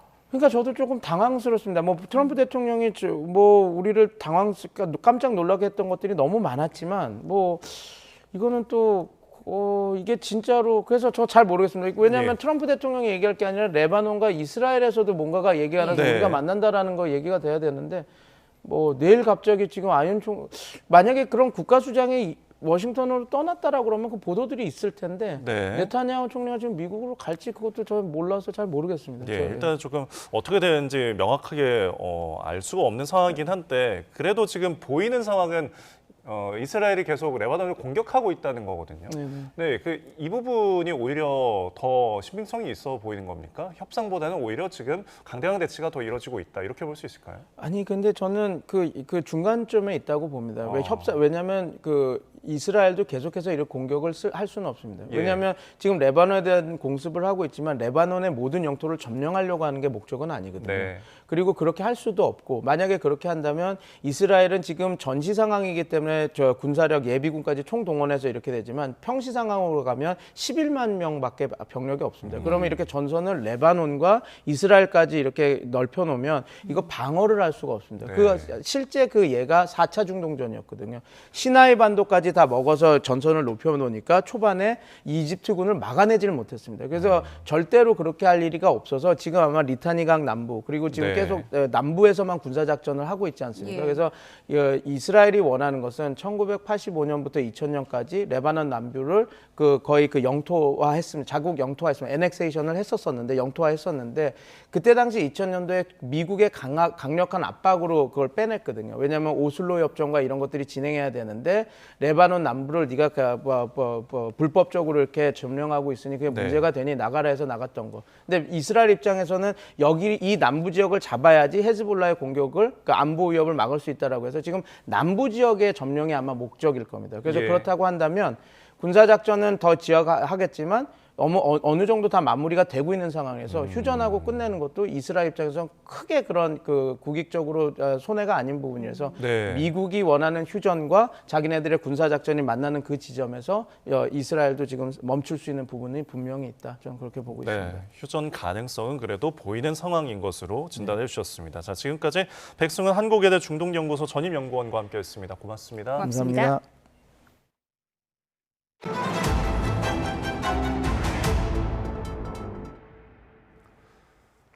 이란 전쟁 와중에도 중국의 1분기 경제 성장률이 5%를 기록하며 시장 전망치를 웃돌았습니다. 장대한 분노에서 경제적 분노로 무게를 옮긴 미국의 전략은 중국을 동시에 겨냥하고 있습니다. 베이징에서 강정규 특파원입니다. 중동 회군을 모색하는 미국은 직접 군사 공격에서 경제 봉쇄 압박으로 무게추를 옮기고 있습니다. 작전명 장대한 분노에서 경제적 분노로 전환을 꾀하는 겁니다. 이란 원유에 대한 임시 판매 승인을 갱신하지 않고 호르무즈 해협 역봉쇄로 돈줄을 죄는 전략입니다. 이란산 석유의 90%를 수입하는 중국을 동시에 겨냥한 조치이기도 합니다. 실제 미국 재무부는 중국은행 두 곳에 세컨더리 보이콧, 2차 제재를 경고하기도 했습니다. is we have told countries that if you are buying Iranian oil, that if Iranian money is sitting in your banks, we are now willing to apply secondary sanctions. 이 같은 견제는 이제 한 달도 남지 않은 트럼프 대통령의 방중을 염두에 둔 거로 풀이됩니다. 미국이 중동 전쟁에 발이 묶인 사이 중국의 1분기 GDP 성장률은 5%를 기록하며 순항했습니다. 오일 쇼크의 영향을 덜 받은 데다 전기차, 배터리, 태양광 등 신삼종이 되려 수혜를 본 덕입니다. 다만 전쟁이 터진 뒤인 3월 중국의 산업 생산은 5.7%로 1, 2월 6.3%보다 살짝 둔화했습니다. 但也要看到外部形势更加复杂多变，国内攻强虚弱的矛盾仍然比较突出。 지난해 중국은 미국과 관세 전쟁 속에도 5% 경제 성장 목표를 달성하며 사실상 판정승을 거뒀습니다. 올해 중동 전쟁 와중에도 첫 경제 성적표에서 합격점을 받으면서 다음 달 안방에서 열릴 미국과 2차 담판에 여유가 더 생겼습니다. 베이징에서 YTN 강정규입니다. 한덕수 전 국무총리 내란 재판에 출석해 허위 증언한 혐의를 받는 윤석열 전 대통령에게 내란 특검이 징역 2년을 구형했습니다. 서울중앙지방법원이 오늘 윤 전 대통령의 위증 혐의 1차 공판기일을 열었습니다. 특검은 비상계엄의 진실을 알기 위해 재판을 지켜보는 전 국민 앞에서 윤 전 대통령이 적극적으로 거짓 진술을 해 죄책이 무겁다며 징역 2년을 선고해달라고 요청했습니다. 반면 윤 전 대통령 측은 객관적 사실에 안 맞는다고 위증이라 주장하는 건 판례에 어긋난다며 비상계엄 보완성 정례 국무회의를 열지 않아도 된다고 말한 거를 오인한 거라고 맞받았습니다. 이재명 대통령에 대한 허위 사실을 유포한 혐의 등을 받는 유튜버 전한길 씨가 구속기로에 섰습니다. 취재기자 연결해서 자세히 알아보도록 하겠습니다. 최승훈 기자, 전 씨에 대한 신문 절차가 끝났다고요? 네, 전 씨에 대한 구속 전 피의자 신문은 낮 12시쯤 종료됐습니다. 전 씨는 현재 영등포경찰서 유치장에서 대기 중인 것으로 파악됐습니다. 신문을 마친 뒤 변호인단이 전 씨의 수갑 착용을 놓고 항의하면서 호송이 2시간가량 지연되기도 했습니다. 앞서 신문 절차를 위해 오전 10시쯤 법원에 출석한 전 씨는 자신은 지은 죄가 없다며 본인에게는 구속 사유가 없다고 주장했습니다. 전 씨는 이재명 대통령이 160조 원 규모의 비자금과 군사기밀을 중국에 넘겼다는 한 남성의 주장을 유튜브 방송에 내보내는 등 허위 사실을 유포한 혐의를 받습니다. 또 개혁신당 이준석 대표가 미국 하버드대에서 경제학을 복수 전공한 건 거짓이라고 주장했다가 고소고발되기도 했습니다. 앞서 지난 2월 12일 전 씨를 처음 소환한 경찰은 세 차례 조사 끝에 지난 10일 전 씨에 대한 구속영장을 신청했습니다. 네, 전 씨가 이 같은 주장이 담긴 영상으로 수천만 원을 수익을 올린 것으로 조사됐다고요? 네, 경찰은 전 씨의 유튜브 후원 계좌 내역 등을 분석하고 전 씨가 허위 사실이 담긴 영상 6개를 통해 3천만 원대 수익을 올린 정황을 포착했습니다. 경찰은 이를 바탕으로 전 씨가 수익금을 목적으로 허위 사실을 유포했다고 판단한 것으로 보입니다. 검찰 역시 구속영장 청구 전 피의자 조사를 통해 전 씨의 혐의가 소명됐고 전 씨가 가짜뉴스를 반복적으로 양산하는 등 사안이 중대해 영장을 청구했다고 밝혔습니다. 전 씨는 자신이 전해진 의혹을 인용한 것뿐이고 유튜브 채널에서만 연간 3억 원의 수익이 나온다며 수익을 위해 가짜뉴스를 전파했다는 건 사실이 아니라고 반박했습니다. 전 씨에 대한 구속 여부는 이르면 오늘 저녁 나올 것으로 보입니다. 지금까지 사회부에서 YTN 최승훈입니다. 다전 우월드 동물원에서 탈출한 늑대 늑구가 또다시 자취를 감췄고 이틀 넘게 행방이 묘연합니다. 전문가들은 야생에서 최소 2주는 더 버틸 것으로 예상했고 사람에 대한 공격성은 낮을 것으로 판단하고 있습니다. 오승훈 기자입니다. 캄캄한 어둠 속에서 늑대 한 마리가 마을 골목을 어슬렁거립니다. 자동차 불빛을 향해 한동안 바라보더니 뒤돌아서 주변을 배회합니다. 대전동물원에서 탈출한 늑대, 늑구가 지난 14일 새벽 포위망을 피해 달아난 이후 또다시 자취를 감췄습니다. 수색당국은 늑구가 이곳 동물원을 탈출한 지 일주일이 넘은 만큼 상당히 굶주렸을 것으로 보고 먹이를 활용한 유인 방법을 시도하고 있습니다. 전문가는 늑구가 야생에서 먹이 활동을 하지 못하더라도 앞으로 2주는 더 버틸 것으로 예상했습니다. 하지만 결국 배고픔을 견디지 못하고 야산이 아닌 농가 주변으로 내려올 가능성이 크다고 말합니다. 물만 마시고 그 먹이를 전혀 섭취를 못했다면 거의 3주가 한계치입니다. 물론 3주 딱 됐다가 바로 폐사하는 건 아니죠. 보다 먹이를 쉽게 구할 수 있는 농가 쪽으로 내려오겠죠. 늑대를 길러본 사육사들은 동물원에서 자란 늑대의 경우 불안한 심리 때문에 배가 고프더라도 사람을 향한 공격성은 낮을 것 같다고 전했습니다. 인공보육 개체들의 청주동물원에 있는 늑대 한에서는 어떤 굶주림 때문에 어떤 사람을 공격할 수 있는 그런 배포가 사실 못 된다고 생각을 하거든요. 민가에 내려오는 늑대지보다 위험은 덜하다고 저는 생각을 하고 있습니다. 수색당국은 길목마다 먹이와 함께 발목 트랩을 설치해놨는데 늑구가 아닌 너구리와 오소리가 여러 차례 포획됐다고 말하기도 했습니다. 또 늑구가 바위 틈이나 땅속으로 굴을 파고 들어가면 열화상 드론에 식별되지 않아 위치 파악에 어려움이 많다고 설명했습니다. 하지만 늑구가 대전 오도산 주변을 크게 벗어나지 않았을 것으로 추정하고 정확한 위치를 파악하는 대로 곧바로 생포작전에 들어갈 계획이라고 밝혔습니다. YTN 오승훈입니다. 검찰이 불법 도박 사이트 운영에 대한 추징금 39억여 원을 내지 않은 미납자를 수색해 명품 가방과 현금을 압류했습니다. 서울중앙지방검찰청 범죄수익환수부는 해외 불법 도박 사이트를 운영한 A씨를 상대로 추징금 39억 8천만 원 미납에 따른 실거주지 압수수색을 집행했다고 밝혔습니다. 검찰은 A씨의 거주지 안에 있는 금고에서 김치통에 숨겨놓은 현금 1,230만 원과 에르메스 가방 등 1억 상당의 명품 8접을 압류했다고 설명했습니다. 오늘 오전 10시 10분쯤 서울 목동에 있는 5층짜리 아파트 2층에서 불이 나 40분 만에 꺼졌습니다. 이 불로 2명이 연기를 마셔 병원으로 옮겨졌고 3명이 대피했습니다. 오늘 낮 1시쯤 경남 통영시 한산면 비진도 인근 바다에서 수중 레저 활동에 나선 2명이 물 밖으로 나오지 않는다는 신고가 해경에 접수됐습니다. 해경은 바다 위에서 심정지 상태 50대 남성을 구조해 병원으로 옮겼지만 숨졌고 인근 갯바위에서 30대 남성을 무사히 구조했습니다. 이재명 대통령이 세월호 참사 12주기를 맞아 현직 대통령으로는 처음으로 세월호 기억식에 참석했습니다. 이 대통령은 부인 김혜경 여사와 함께 오늘 경기도 안산에서 열린 세월호 12주기 추모 기억식에 참석했습니다.